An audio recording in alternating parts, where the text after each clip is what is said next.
तो मुझे बताना जरूर कमेंट्स में कि आपको क्या लगता है कि ये सारी चीज़ें सही है या गलत। अगर आप कनाडा जाओगे फ्यूचर में तो फिर आप वापस आओगे या फिर वहीं पर रहोगे, कमेंट करके मुझे ज़रूर बताना। और आपके प्लान्स क्या हैं, फ्यूचर प्लान्स आपके क्या हैं, क्या आपने सोचा हुआ है।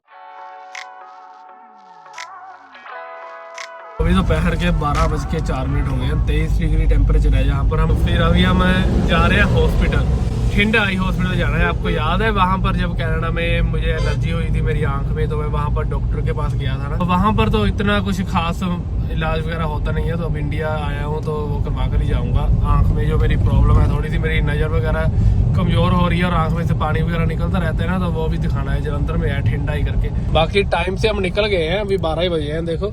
तो बस से डॉक्टर को दिखाकर हम बैक टू होशियारपुर फिर चले जाएंगे। कितना ट्रैफिक हुआ देखो जरा।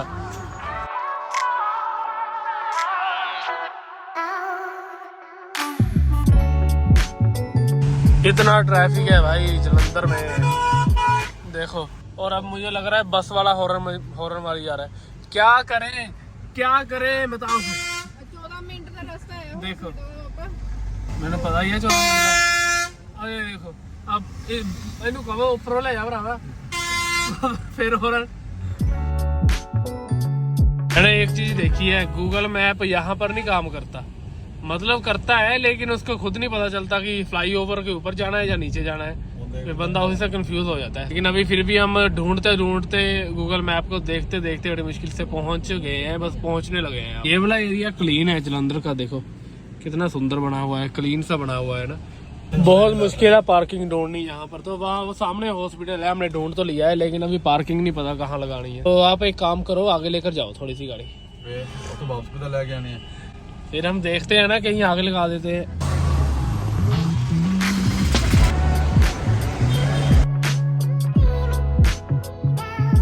हॉस्पिटल हम गए थे, इतनी ज्यादा भीड़ थी ना वहाँ पर हॉस्पिटल में, मतलब भरा हुआ था यार। मतलब आंखों का हॉस्पिटल भी इतना ज्यादा भर सकता है, मुझे नहीं पता था। तो वहाँ पर वो कहते हैं कि अभी लगेंगे मतलब 2-3 घंटे वेट टाइम। वही वाला इस डॉक्टर को हम दिखाने के लिए गए थे ना ठिंड वाले को, वो होशियारपुर भी आता है एवरी थर्सडे।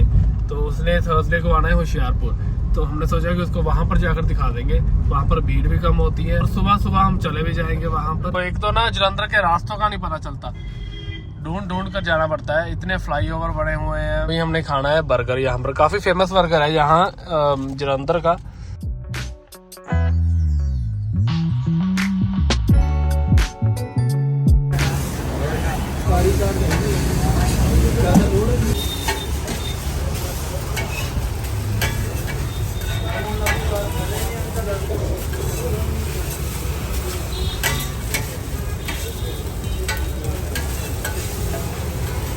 कैचअप वगैरह बात थी।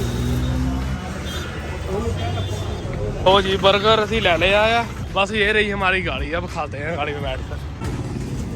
बर्गर आ गए पापा, नारियल पानी यहाँ पे था, ये खत्म हो गया है। पीऊंगा मैं फिर। तो अभी बर्गर लिया है हमने, अब पियेंगे साथ में नारियल पानी। अभी देखते हैं कैसा है बर्गर ये वाला। सॉस दे दो मेरी, मैंने तो केचप लेनी है। और ये ले जाओगे जो खाली है, फेंक दोगे? पानी भरा हुआ है ऊपर तक। ये देखो, एक हाथ में बर्गर, एक हाथ में नारियल पानी। नारियल पानी मैंने पहली बार पिया है, मैंने कभी नहीं पिया आज तक। और यहाँ पर तो अब काफ़ी ज़्यादा नॉर्मल हो गया है। मुझे लगता है इतना नारियल पानी गोवा में नहीं मिलता होगा जितना हमारे होशियारपुर में मिलता है आजकल, है ना? बहुत ज्यादा। तो अभी बस पेट्रोल डलवाने के लिए रुके हैं गाड़ी में। और वो भी कितने का डलवा रहे हैं हम? 210 रुपए का। 2010 2010 रुपए का 2010 रुपए का हम पेट्रोल डलवा रहे हैं अपनी गाड़ी में। अब आप मुझे 10 रुपए का हिसाब समझाओ पहले। 2010 रुपए का क्यों?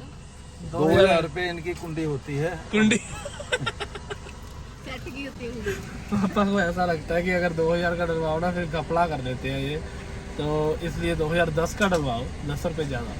पहुंच गए हैं हम होशियारपुर वापस। यहाँ से बस हमारा घर 1-2 गलियाँ छोड़कर ही है, लेकिन यहाँ पे भी ट्रैफिक लगा हुआ है। लग रहा है कि लड़ाई हो रही है वहाँ पर आगे, लेकिन पता नहीं किस बात की।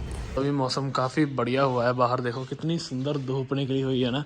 टेम्परेचर हो रहा है कुछ 23 डिग्री। इस वक्त तो टेम्परेचर बहुत बढ़िया होता है, अभी 3:45 हुए हैं, लेकिन रात को ठंड हो जाती है 8-9 डिग्री, 7 डिग्री कभी कभी हो जाता है। इस वक्त तो काफ़ी शानदार है। और आपसे एक बात करनी थी कि काफ़ी लोग आजकल मुझसे पूछ रहे हैं, मुझे मैसेजेस वगैरह भी आ रहे हैं कि आप कनाडा वापस जाओगे या फिर परमानेंटली कनाडा छोड़कर इंडिया में शिफ्ट हो गए हो। तो इस चीज़ का जवाब देना काफ़ी ज़रूरी है। मुझे ऑलमोस्ट इंडिया आए हुए 1.5 महीने से ज़्यादा टाइम हो गया। तो इस बात को थोड़ा लॉजिकली सोचते हैं। तो जब हम स्पेशली जब स्टार्टिंग में जब हम कनाडा जाते हैं तो पहला महीना आपका थोड़ा इजीली निकलेगा, दूसरा महीना आप थोड़ा मुश्किल आपको लगेगा कि मैं क्यों आ गया। फिर ऑलमोस्ट पहला साल होता है जब काफ़ी मुश्किल से निकलता है, जो मेरा भी काफ़ी मुश्किल से निकला था कनाडा में। तो उस वक्त बंदा सोचता है कि चलो हम इंडिया चले जाते हैं वापस और इंडिया जाकर रहेंगे, ठीक है, जो कि मैंने भी सोचा था। अब जब तक मेरी स्टडी ख़त्म नहीं हुई थी ना, तब तक मेरे प्लान्स ये थे कि मैं स्टडी के बाद इंडिया वापस चला जाऊंगा और वहाँ पर जाकर अपना काम वगैरह करूँगा, क्योंकि मेरा वहाँ पर मन नहीं लगता था। इवन कि मैंने अपनी फैमिली को भी बोल दिया था। आप सबको पता ही होगा इन सारी बातों के बारे में। उस वक्त तक अगर कोई पहला साल होता है ना, उस वक्त अगर कोई इंडिया आता है तो चलो बंदा मान सकता है कि हाँ भाई ये बंदा इंडिया आ गया है वापस, क्योंकि इसका मन नहीं लगता वहाँ पर। और ये इंडिया अगर कोई सेटल करना चाहता है, एक तो ये बात होगी ना जो बंदा स्टूडेंट जाता है। और दूसरा होता है कि जब हम अपनी फैमिली के साथ जाते हैं ना, जब हम वेल सेटल्ड होते हैं इंडिया में, हमारा काम वगैरह होता है इंडिया में, फिर भी हम छोड़कर चले जाते हैं कनाडा कि चलो अभी वहाँ पर जाकर रहते हैं और वहाँ पर जाकर काम वगैरह करते हैं। मैं काफ़ी लोगों से ऐसे मिला हूँ जो कि यहाँ पर इंडिया में डॉक्टर वगैरह थे और वहाँ पर आकर वो ट्रक ड्राइविंग कर रहे थे या फिर वेयर हाउस में जॉब्स वगैरह कर रहे थे और बहुत तंग थे और उनके पास पैसा भी बहुत था इंडिया में। तो फिर अगर वो भी काफ़ी लोग ऐसे होते हैं जो फिर वापस आ जाते हैं, उनका भी अगर वापस आए तो भी चलो मान सकते हैं हाँ भी वो बंदा वापस आ गया। अब लेकिन मेरी बात करते हैं। ये कनाडा में ऑलमोस्ट 5.5 साल हो गए हैं ना। जब मैं गया था तब मैं बच्चा था, 18 साल का था। अब मेरी उम्र 24 साल हो गई है। काफ़ी ज़्यादा मैच्योरिटी आ जाती है, क्योंकि 18 साल का बच्चा होता है, 24 साल का बंदा मैच्योर होता है। तो यही जो हमारे साल होते हैं ना, इसमें मैच्योरिटी आती है और इसी में होता है सारा कुछ कि कहाँ पर हमने सेटल होना है, कहाँ पे हमने रहना है ना। सबसे पहले आप मुझे बताओ कि आपको क्या लगता है, मैं इंडिया में रहूँगा परमानेंटली या फिर मैं वापस जाऊँगा। आपने इन्वेस्टमेंट के बारे में सुना है? इन्वेस्टमेंट, किसी चीज़ में इन्वेस्ट करना, ठीक है। अब वो इन्वेस्टमेंट बहुत बड़ी चीज़ होती है और टाइम इन्वेस्टमेंट सबसे ज़्यादा बड़ी चीज़ होती है। पैसे से भी बड़ी चीज़ जो होती है वो अपना टाइम इन्वेस्ट करना किसी चीज़ में। मैं पिछले 5.5 साल से कनाडा में हूँ। मैंने अपने 5.5 साल कनाडा में इन्वेस्ट किए हैं, ठीक है।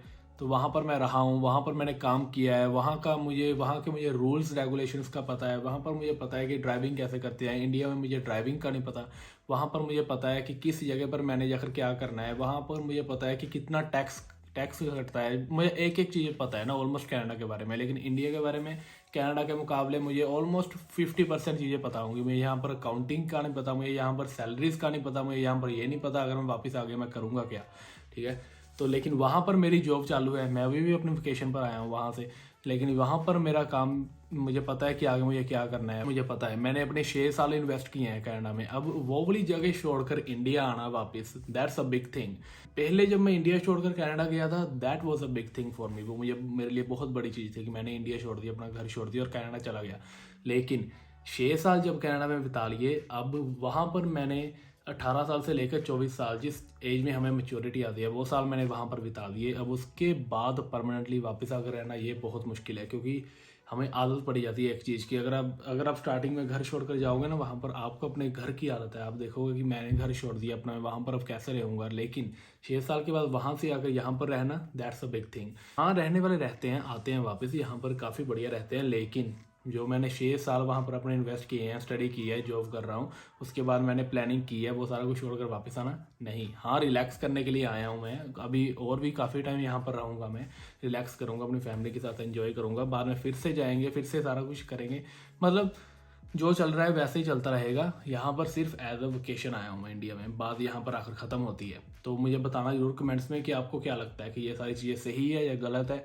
और हाँ, अगर आप कनाडा जा रहे हो, अगर आप कनाडा जाओगे फ्यूचर में, तो फिर आप वापस आओगे या फिर वहीं पर रहोगे, कमेंट करके मुझे ज़रूर बताना।